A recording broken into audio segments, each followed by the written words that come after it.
আয় ছেলেরা আয় মেয়েরা ব্ল্যাকবোর্ডের কাছে আলিফ বাতা শিক্ষার একটি সুন্দর নিয়ম আছে। উপর থেকে চক ধরে নিচে দিলাম টান, কেমন সুন্দর আলিফ হইল দেখরে ভাগ্যবান। ডান দিক হতে চক ধরে বাম দিকেতে যা, নিচে একটা নক্তা দিলে হয়ে যায় রে বা। উপরে দুইটা নক্তা দিলে কেমন সুন্দর তা, আর ওই একটা নক্তা দিলে আজব রঙের সা।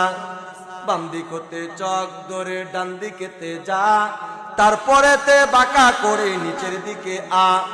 নক্তা দিলে জিম হবে বিনা নক্তায় হা, উপরে একটা নক্তা দিলে তার নাম খা। ডান হাত খানি বাঁকা করলে যেমন রূপ হয়, ওই রূপেরই বাঁকা রেখায় দাল বন্ধু হয়। জাল বানাইতে মনে চায় চক হাতে নাও, শুধুমাত্র নক্তা একটি উপরে বসায় দাও। উপর থেকে নিচের দিকে একটু বাঁকায় র, উপরে একটা নক্তা দিলে হয়ে যায় রে যা। তিনটি দন্ত পেটটি নিচে গোল করিলে সিন, উপরে তিনটা নক্তা দিলে তার নাম সিন। মাথা মোটা পেটটি নিচে গোল করিলে সদ, উপরে একটা নক্তা দিলে হয়ে যায় রে দদ। জোরে বলেন সুবহানাল্লাহ।